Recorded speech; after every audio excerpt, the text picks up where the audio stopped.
नमस्कार मित्रांनो, शिवानी मराठी चॅनलमध्ये आपलं स्वागत आहे. लक्ष्मीच्या पावलांनी ह्या मालिकेच्या आजच्या भागामध्ये आपण बघणार आहोत की सर्वजण नाश्ता करण्यासाठी बसलेले असतात. थोड्यात तिथे नैना येते.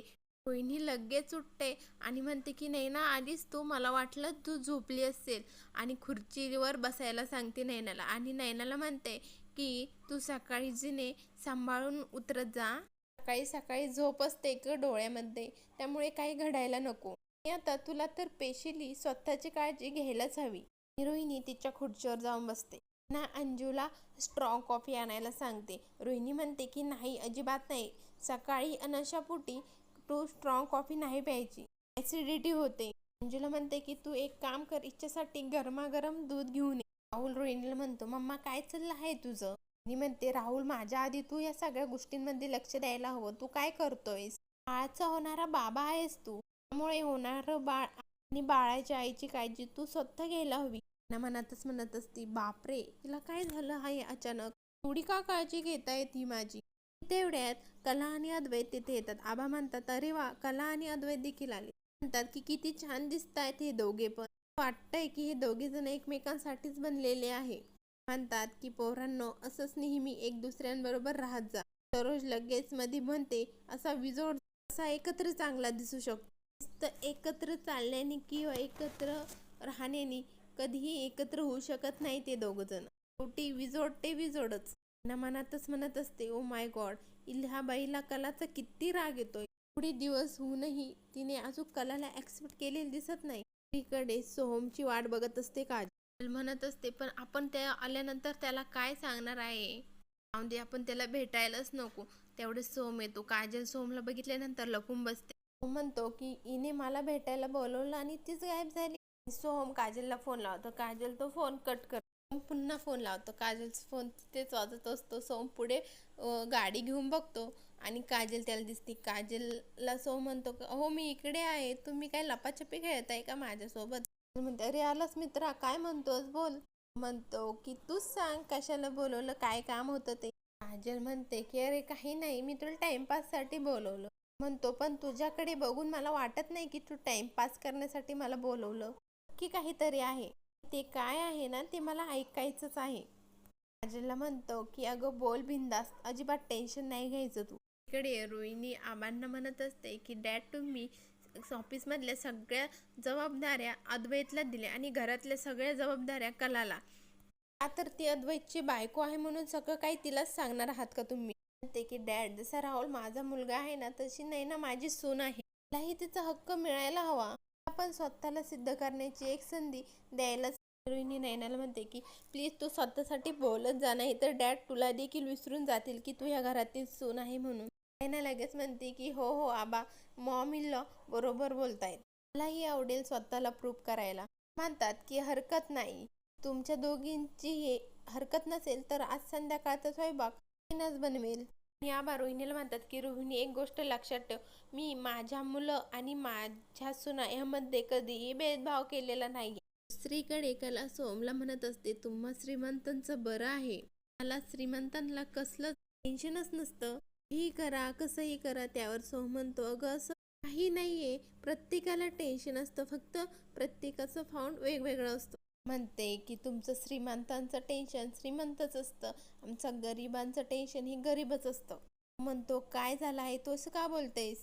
म्हणते की नाही नाही, काही झालं नाहीये खरंच. म्हणते की चल निघतो आपण, आई घरी एकटीच असेल. म्हणतो, अगं पण तू मला भेटायला बोलवलं, तुला काहीतरी बोलायचं होतं ना, चल ना. काजल म्हणते की अरे खरंच काही नाही, आपण ते टाइमपास म्हणून बोलवलं होतं. काजल म्हणते की चल मी निघते आता, आणि तिथून निघते. म्हणतो, अगं मी सोडतो तुला. म्हणतो, अशी काय ही मुलगी काही न बोलताच गेली, की होतं काय हिच्या मनामध्ये.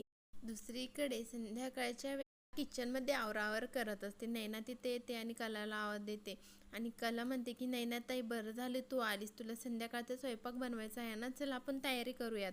नैना म्हणते की इतक्यात? त्यावर कला म्हणते की हो, बघ तुला आजोबांनी भोपळ्याची घारगे बनवायला सांगितले आहे, तू भोपळा चीर, भिजवत ठेव, मी कणिक मिळून भिजायला ठेवते फ्रीजमध्ये, आणि वाटण देखील बनवून ठेवू, आणि बाकीचं काम तू मग नंतर कर. कलाला म्हणते की कला, तुला माहिती आहे ना, मला स्वयंपाकातलं काहीच येत नाही, तू तूच काहीतरी कर ना प्लीज. कला म्हणते की ताई अगं मी केलं असतं. माहिती आहे ना आजोबांनी तुला स्वयंपाक करायला सांगितलं आहे. म्हणते की त्यांना काय जातंय बसल्या जागी बोलायला आणि ऑर्डर सोडायला. म्हणते की ताई त्यावर नैना म्हणते अगं अगं तसं नाही, पण तुला माहिती आहे ना मला स्वयंपाक घरामध्ये काहीच येत नाही. मी मम्माच्या घरी असताना देखील कधी स्वयंपाक केला आहे का? मुळात ना मला जेवण वगैरे बनवण्यात इंटरेस्टच नाही.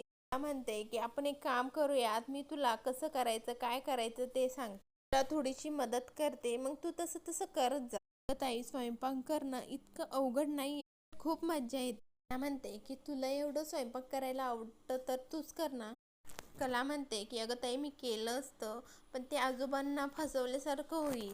नैना म्हणते की बरं आपण एक काम करूयात, तू सगळं कर मी इथेच थांबते म्हणजे कोणाला काही कळणार नाही. कला म्हणते की नाही.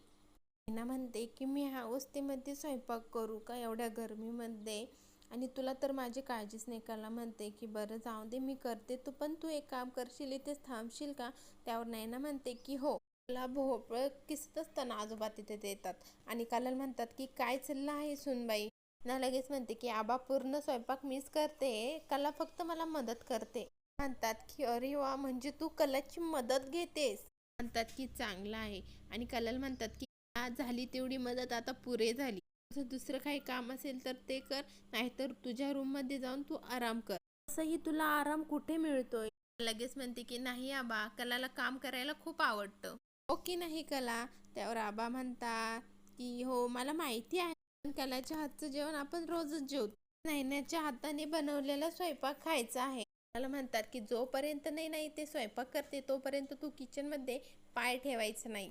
म्हणते की आबा पण मी तिला फक्त मदतीसाठी बोलवलं.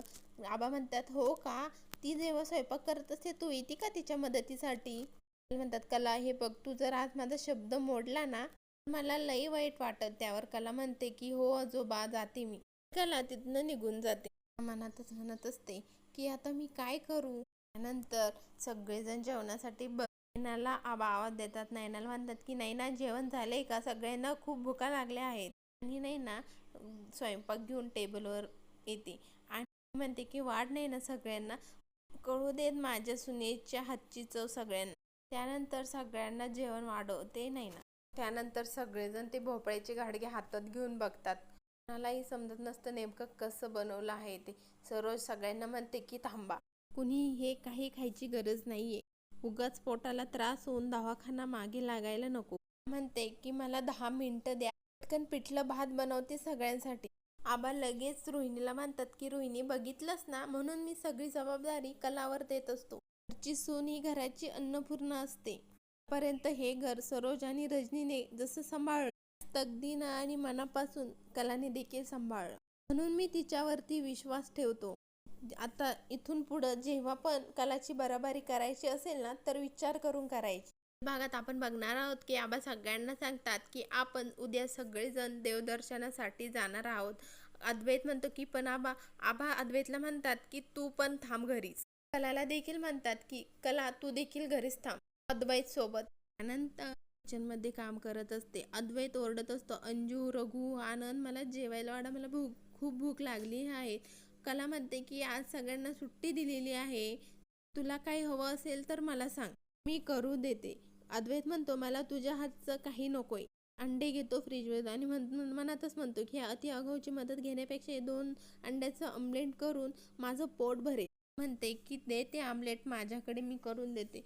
अद्वैत म्हणतो काही गरज नाही. नंतर मनात म्हणतो पण हे आमलेट करायचं कसं. यात पुढील भागामध्ये कला आणि अद्वैत दोघेच एकत्र वेळ कसा घालवतायत घरामध्ये. पुढील भागाच्या डेली अपडेट पाहण्यासाठी शिवानी मराठी चॅनलला सबस्क्राईब करा, लाईक करा. धन्यवाद.